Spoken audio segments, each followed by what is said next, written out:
aktor inteleknya.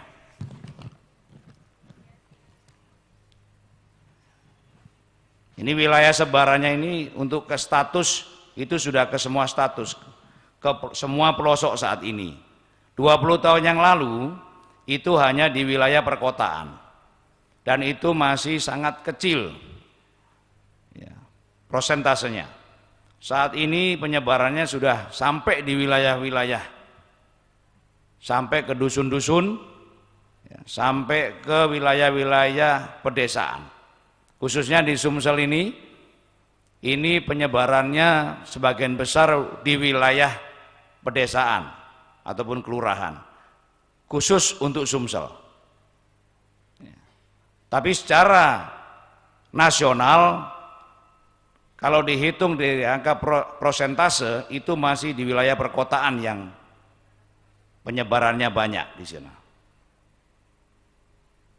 Ini sudah bisa terkena kepada semua status ya, bisa orang tua, orang muda, bahkan aparat itu bisa masuk semua, bisa kena semua dengan narkoba ini. Khususnya yang saat ini paling besar adalah di usia remaja.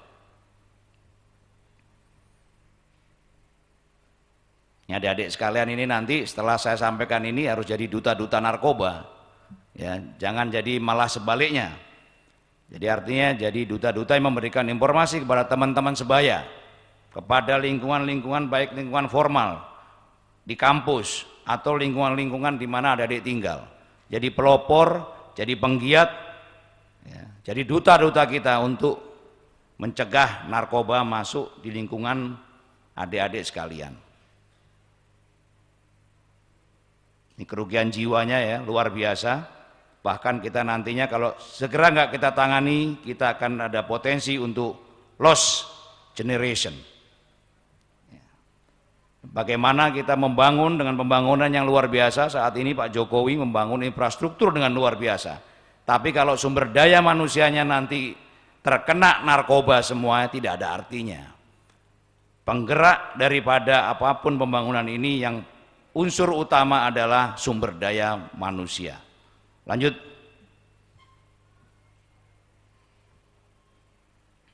Ini Pak Presiden kita, Pak Jokowi. Ya. Dalam setahun yang meninggal 18.000 orang akibat narkotika. Coba bayangkan, ini bukan angka kecil. Sudah darurat.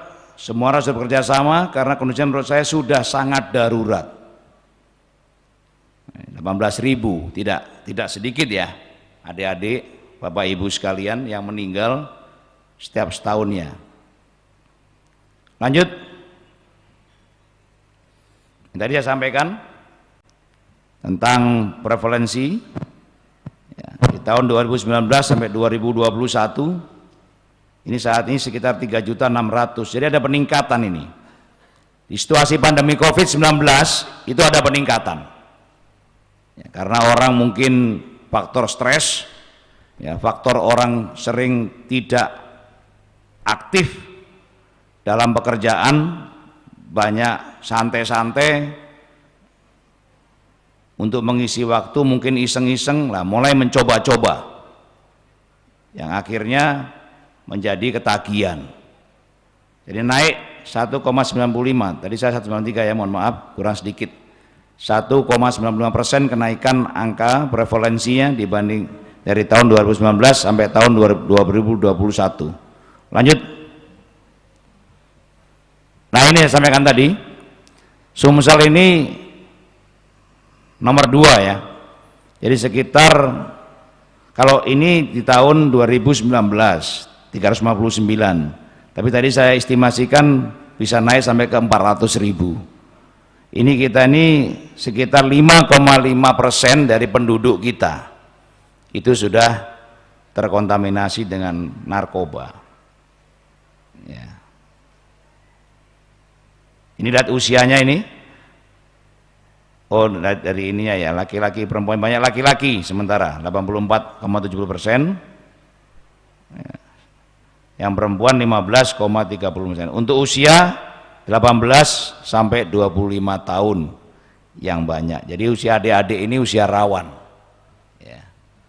Jadi janganlah kita berpikir positif saja, positif thinking saja. Jangan pernah ada pikiran untuk negatif. Jangan pernah coba-coba untuk yang negatif. Coba-coba untuk yang positif boleh. Kalau narkoba ini, narkotika ini coba-coba untuk negatif nggak usah. Ya. Tolak jauh-jauh. Lanjut. Nah ini jenis NPS. NPS itu adalah New Psycho Substance. Artinya daripada perkembangan daripada jenis-jenis narkotika itu sudah terus dipelajari, diteliti. Ya, dari dunia ini jumlahnya 1124 yang sudah ada dan berhasil diteliti. Di Indonesia ini ada 87 jenis NPS. Ya. Jadi kita di BNN ini juga melakukan penelitian. Jadi setiap penangkapan barang bukti yang ada, baik ekstasi, sabu-sabu, semua dikirim, diteliti, dicek apakah termasuk NPS baru atau tidak. Ya, nanti akan dicek ya di yang sudah diizinkan di Permenkes itu ada masih bisa diatur di situ 81 jenis NPS. Jadi 6 jenis NPS-nya belum termasuk. Nah, ini merupakan permasalahan. Jadi kalau belum termasuk di dalam Permenkes nomor 9 ini tidak bisa dihukum. Padahal sebenarnya hampir sama ininya. Efek dan ininya hampir sama.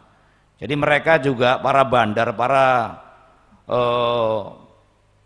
distributor ataupun pabrik yang ada mungkin di luar negeri ini selalu juga membuat hal-hal yang baru, juga melakukan riset-riset juga untuk membuat NPS-NPS yang baru yang tidak terjangkau dengan hukum di negara kita.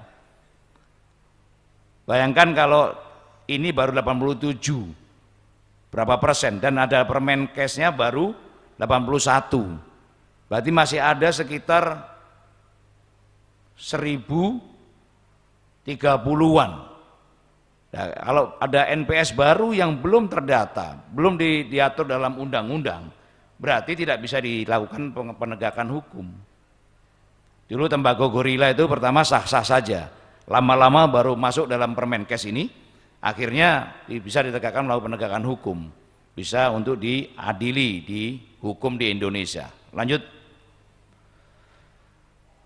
Ini kita sekarang ada tagline kita, BNNRI ini ada tagline namanya War on Drugs.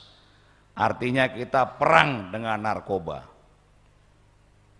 Kalau kita bicara perang, itu berarti kita harus menggunakan semua kekuatan yang ada pada diri kita. Ya. Udah istilahnya habis-habisan kita harus melawan narkoba di negara kita. Sebagaimana saya sampaikan tadi, di 20 tahun yang lalu itu mungkin persentasenya masih kecil sekali. Angkanya masih di angka ratusan. Sekarang udah namanya pencegahan, sosialisasi, menyampaikan informasi kepada adik sekalian tentang narkoba ini, narkotika ini namanya pencegahan. Ya, nanti adik-adik yang sudah dilatih, nanti mungkin di sini di setiap perguruan tinggi itu ada program kami rencanakan dengan Arti Pena yang diketuai oleh Bu Rektor ini, nanti sama-sama akan kita buat namanya kampus bersinar. Kita akan membuat MOU dengan L2 Dikti, kampus bersinar, nanti di setiap kampus itu ada satgas penggiat anti narkoba. Ya adik-adik sekalian nanti satgasnya. Termasuk kita sudah merumuskan silabus ya Bu ya. Untuk program apa Bu? Belajar Merdeka. Merdeka Belajar Kampus Merdeka. 1 semester itu nanti kita rencanakan ada pelajaran tentang P4GN. Pencegahan, pemberantasan penyalahgunaan peredaran gelap narkotika. Yang diharapkan nanti setelah belajar di situ, adik-adik juga menjadi agent-agent, ya, agent-agent kita untuk melakukan war on drug ini. Pemberdayaan juga kita lakukan dalam rangka ekonomi kerakyatan. Kita kerjasama dengan CSR di Provinsi Sumatera Selatan, juga namanya GPK, Gerakan Pemberdayaan dan Kewirausahaan. Kita ada kerjasama dalam melaksanakan kegiatan-kegiatan pembangunan ekonomi kerakyatan dalam rangka penguatan ketahanan keluarga.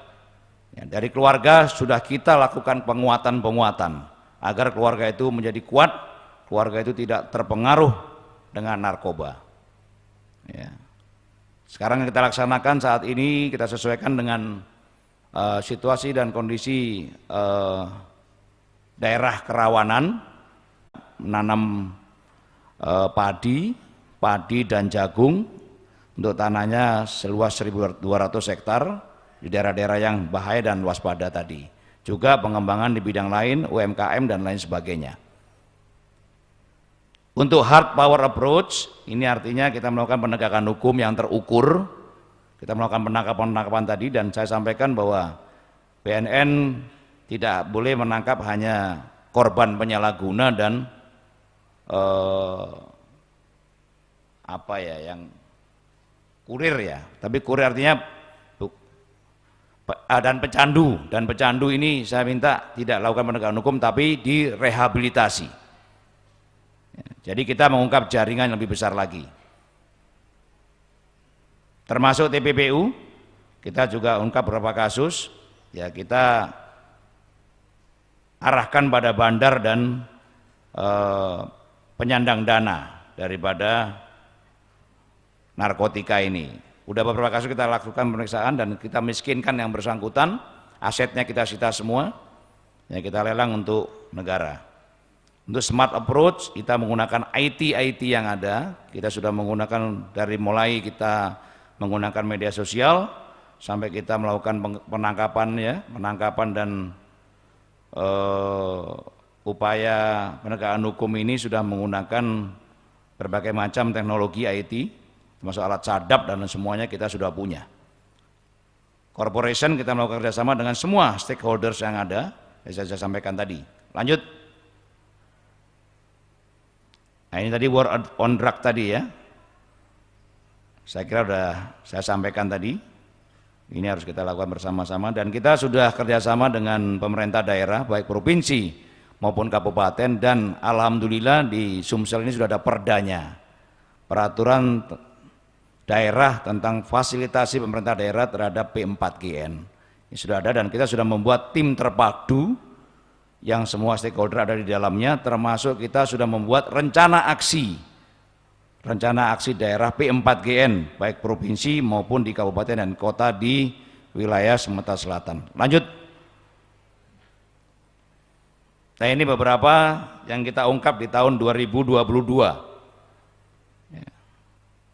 Untuk sabu itu sekitar 30,5 kilo ya, 30,5 kilo atau 30.000 sekian gram.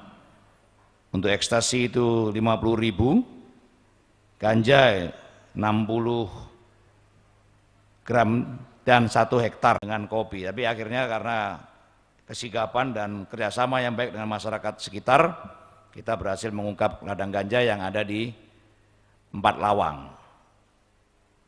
Ini berkasnya sudah kita lihat ya.